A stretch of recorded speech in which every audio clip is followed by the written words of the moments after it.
Assalamualaikum warahmatullahi wabarakatuh. Bismillahirrahmanirrahim. Tabarakalladzi nazzalal furqana ala 'abdihi liyakuna lil 'alamin nadhira. Allahumma shalli wa sallim ala sayyidina Maulana Muhammadin wa ala alihi wa sahbihi asmain nama ba'du. Yang sangat saya hormati juga kita hormati bersama wonten Bapak Profesor Dr. Quraish Shihab, wonten Habib Ali bin Ibrahim, Habib Husain bin Ibrahim, beberapa pengurus PSG maupun Baitul Quran, semua ada Ustadz Arifin, Ustadz Ali, semua yang saya hormati, para hadirin yang saya hormati, juga semua demonstran ini yang saya hormati. Saya ini kata orang banyak itu punya fan banyak, sebetulnya ini korban orang banyak. Karena ngaji Quran itu sulit, mereka nggak mau ngaji. Pasrah sama Pak Quraish, pasrah sama Gus Bak, terima mateng. Jadi ini kenakalannya muhibbin. Dulu korban seperti ini juga Rasulullah SAW. Itu kalau sahabat ingin masuk surga, itu ya gak suka ngamal yang berat-berat juga gak suka. Minta saja ke Rasulullah, ya Rasulullah saya minta satu hal. Apa? As'aluka murafaqataka fil jannah. Saya minta supaya jadi teman engkau di apa? Surga. Tapi yang jelas Nabi tidak jawab secara gratisan. Nabi ngendikan fa'inni ala nafsika fi kasratis sujud. Kamu membantu saya, kamu harus memperbanyak apa? Sujud. Jadi kalau ada kiai dimintai saya ingin di surga sama engkau kiai, itu enggak boleh gratisan, harus fa'inni ala nafsika fi kasratis sujud. Tapi saya ini punya ajaran yang sebetulnya agak sesat tapi masuk akal. Ini saya mohon karena saya memang punya bapak seneng guyon, punya Mbah Mun kiai saya juga seneng guyon. Karena beliau katanya gini, nak kiai ra guyon kok dianggap gak bahagia. Saake panitia dikira kurang sangu gitu katanya. Sehingga ajarannya beliau memang sementara orang Islam itu pokoknya guyon ketok bahagia dengan Islamnya, bahagia dengan Tuhannya, bahagia dengan nabinya. Qul bi fadlillah wa bi rahmati fa bidzalika falyafrah. Lah bahagia paling gampang ekspresinya nggih guyon niku. Ngetokno di Alphard dadak repot. Ngetokno di dhuwit akeh dadak repot. Nak guyon nak murah nggih. Itu beberapa sahabat itu saking cintanya Nabi. Itu cara berpikir kayak teman saya. Teman saya itu sering nasihatin saya, "Gus, aja soleh nemen-nemen. Engko nak ning swarga mari bareng Mbah Mun sungkan," katanya. Jadi kalau terlalu soleh kan surganya sama guru-guru kita. Kan tidak enak itu. Kalian kalau di surga kan nggak kebayang, mesti polanya kayak apa gitu. Lama punya istri tidak cantik, di sana apa? Cantik. Nah, itu kalau jejer guru kan sungkan.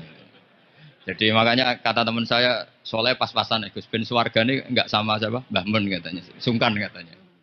Nah ternyata pikiran itu juga ada di sahabat. Ya Rasulullah, saya puas-puaskan melihat engkau di surga. Kenapa? Saya tidak mesti masuk surga. Kalaupun di surga beda kelas dengan jenengan. Jadi para sahabat ya sadar, kalaupun di surga beda kelas dengan jenengan. Tapi pelajaran yang kita bisa terima adalah bahwa semuanya itu harus ada amal kita. Sehingga Nabi ngendikan fa'inni ala nafsika bikasrotis sujud. Maka tolonglah saya untuk mengabulkan permintaan kamu dengan memperbanyak apa? Sujud. Saya akhir-akhir ini sering kampanye tentang sujud. Caranya gimana? Ini sekaligus untuk anak-anak PSG utamanya karena yang mengkaji Quran. Kata ulama, mentahbib ya, menyenangkan orang kepada Allah itu butuh bayinah. Bayinah itu logika yang kebenarannya itu cara Jawa itu jelas welo-welo, sangat jelas. Namanya al-bayinah. Saya ulang lagi ya, namanya apa? Al-bayinah. Sehingga dengan logika itu orang yang kafir saja menjadi mukmin, yang fasik menjadi soleh. Yang soleh bila ilmin menjadi soleh bil ilmi atau bil hujjah. Itu yang disebut Allah lam yakunil ladzina kafaru min ahlil kitabi wal musyrikina munfakkina hatta ta'tiyahumul Bayina. Siapa itu Rasulun minallah yatlu suhufam mutahharah. Jadi kemampuan argumentatif itu yang harus kita bela-belain. Saya di sini sangat terhormat karena saya bisa matur di depan Pak Kures. Saya dulu sering baca buku-buku beliau. Jadi saya nggak mungkin jadi pesaing beliau karena saya ini saya ngidolakan beliau. Jadi nggak mungkin jadi pesaing beliau. Tapi kalau mutammim ikut menyempurnakan keinginan besar-besar beliau mewujudkan Islamiyah wasatiyah, insya Allah diminta atau tidak diminta harus kita bantu. Harus apa? Nah, bayinahnya apa? Bayinahnya begini. Bayinah itu satu argumentasi yang jelas. Begini, ada seorang ekstremis itu. Singkat cerita mau ngebom tempat-tempat maksiat. Yang maksiat ini orang-orang Islam juga. Tapi saya tidak nuduh sampean, pokoknya orang-orang Islam juga. Ya. Terus ditanya sama orang yang Islam moderat.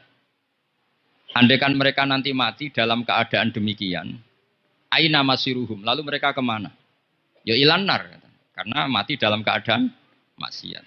Terus ditanya sama yang moderat tadi, moderat soleh maksudnya, bukan moderat liberal, moderat soleh. Karena orang kadang salah paham, moderat itu pikirannya terus liberal, tidak moderat soleh. Terus kata si moderat tadi, akan ada lika muradan Nabi, apa umatnya masuk neraka itu yang diinginkan Nabi? Kaget si ekstremis tadi, kebetulan ini ekstremis yang masih mau mikir. Terus enggak, itu enggak yang digedaki Nabi. Kalau gitu ya jangan. Kita tunggu tobatnya, kita proses bersama supaya mereka mau tobat. Karena dukhuluhum annar itu tidak muradan Nabi. Tidak yang digedaki Nabi Muhammad SAW. Nah cerita seperti ini tentu ada padanannya. Padanan itu artinya kias ya. Kias dalam hadis sahih. Saya yakin hadis itu sahih.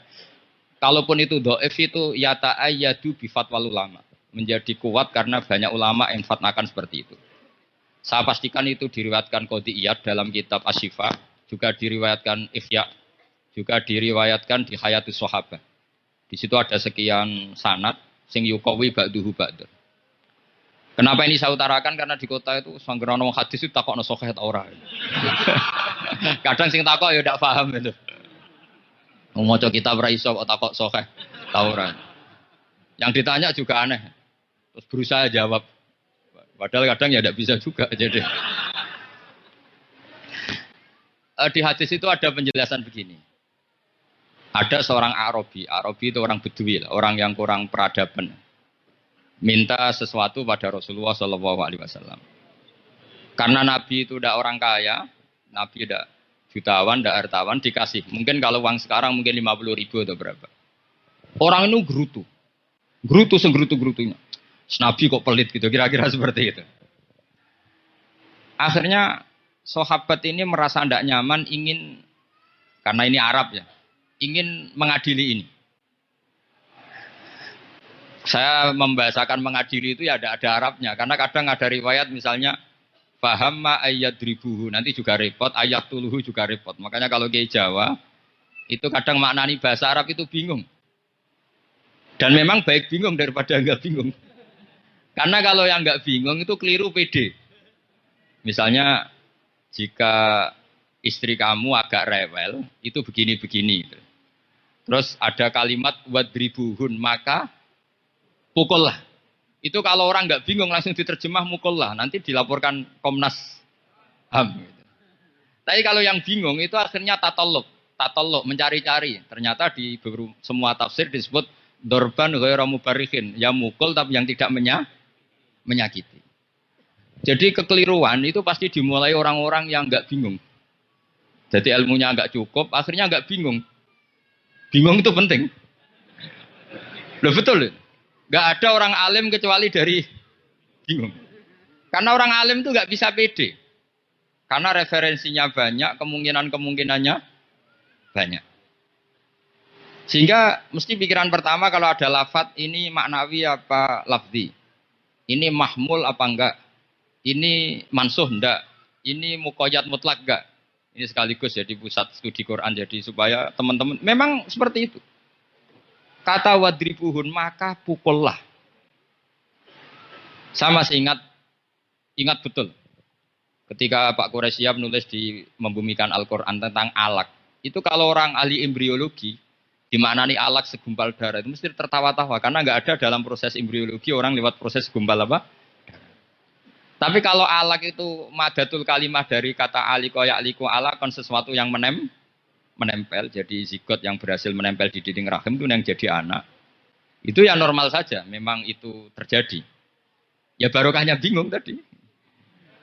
Atau alak dimaknai segumpal darah tapi min haitsul jinsiyah. Artinya haitsul jinsiyah itu sejenis ini. Jadi bukan di proses embriologinya tapi di jenisnya. Supaya orang tidak sombong diistilahkan min alak, tapi maknanya min jinsil alak, bukan alaknya tapi jenis alak.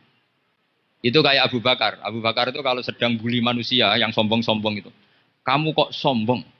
Kamu itu keluar min makhrajil bauli marroten gitu. Gitu. Supaya orang tidak sombong itu disilakan manusia itu yakhruju min makhrajil bauli apa? Marroten. Kan kamu keluar dari makhrajil bauli berapa? 2 kali kan? Minar rojul lewat penis terus nanti lahir juga lewat min makhrajil baul. Jadi untuk mengadili manusia supaya tidak sombong diistilahkan keluar min makhrajil baul marroten. Nah mungkin alak kalau maknanya segumpal darah itu maknanya jenisnya seperti ini. Kenapa kamu sombong? Jangan digugat tentang itu proses embriologi. Kalau itu tidak ngalami itu. Jadi akhirnya barokahnya bingung itu alak dari proses embriologi maknanya apa? Aliko ya aliku. Alakon sesuatu yang nempel, yang sukses nempel di dinding rahim. Tapi dari segi jenis mendidik tawadu, mendidik khafdul janah lil mu'minin, mendidik adzul wal inkisar, rasa hina. Itu dengan makna tadi. Saya teruskan. Si Arabi tadi karena dikasih 50.000 Gerutu terus akhirnya Nabi memanggil Arabi tadi. Karena mau dipukulin sama sahabat. Gak tahu mau dipukulin atau mau dibunuh gak tahu, pokoknya dikerasin tadi. Makanya gak usah diterjemah. Kalau diterjemah nanti jadi bingung. Terus akhirnya dibawa sama Nabi, diajak masuk, dikasih banyak sama Nabi. Kasih banyak, ditanya sama Rasulullah, kamu sudah puas ya Arabi? Sudah ya Rasulullah. Hebatnya Nabi apa? Kamu harus menjelaskan ke semua sahabat saya kalau kamu sudah puas. Karena tadi kamu ngomong yang bikin sahabat saya dongkol. Terus sekarang harus mengkonfirmasi. Ya Rasulullah. Di depan umum juga Nabi ikut. Ini Arabi tadi minta saya tak tambah terus dia puas. Ahakada ya Arabiyu. Naam ya Rasulullah. Fajazakallahu min khairin wa asyiratin. Dia tegas naam ya Rasulullah. Nah pelajaran dari hadis ini adalah kalimat ini. Ini harus diingat-ingat. Setelah Arabi tadi puas, sahabat juga tahu apa pernyataan puasnya Arabi tadi. Nabi ngetikan begini. Masalu hadza, perumpamaan orang ini dan saya itu seperti orang yang punya unta atau sapi atau kambing yang syarodat, yang liar. Fattaba'ahan nasu. Kemudian orang-orang ikut membantu nangkap. Falam yaziduha illa nufuran. Bantuan manusia-manusia ini malah tambah lari karena ini semua orang ini asing. Bagi unta ini kan asing, yang enggak asing kan hanya pemilik. Nah, terus kata si pemilik unta tadi, khallu baini wa baina naqati. Sudah saya tidak usah dibantu. Fa ana arfaku, biasa lebih sayang kepada unta saya. Orang enggak ikut bantu semua, terus kemudian unta itu dipanggil, fa akhadha minkum amil ardi, kira-kira diambilkan rumput, terus unta itu mau nurut. Intinya apa? Kalau orang enggak bakat kiai, enggak bakat dai ilallah, kok ngajak-ngajak Islam itu falam yaziduha ila nufuron kira-kira gitu. Karena lebih banyak emosinya ketimbang teknik proses tadrijinya, tasreknya. Akhirnya itu jadi pelajaran ke kita. Pelajaran kedua, Rasulullah ngendikan begini. Andaikan kamu membunuh si Arabi tadi, bahasanya yang membunuh. Kalau ini tak terjemah nggak apa-apa, wong andaikan saja. Andaikan kamu membunuh si Arabi tadi dalam keadaan membenci saya, yaitu ngomentari Nabi adalah kikir, maka dakhalan nar. Orang ini akan masuk neraka karena dia mati dalam keadaan sakhitan dan Nabi Shallallahu Alaihi Wasallam. Dia mati berstatus benci kanjeng. Tapi uniknya dalam Islam segampang itu. Ketika si Arabi tadi mencintai Nabi itu karena dibayar, karena diservis. Dan itu cukup loh dalam Islam itu. Mencintainya Nabi itu karena dikasih uang lagi. Akhirnya dia senang Nabi meskipun karena dikasih uang. Tapi jangan diteruskan setelah senang Nabi dibunuh masuk surga ya, tidak usah gitu. Nanti jadi repot tadi.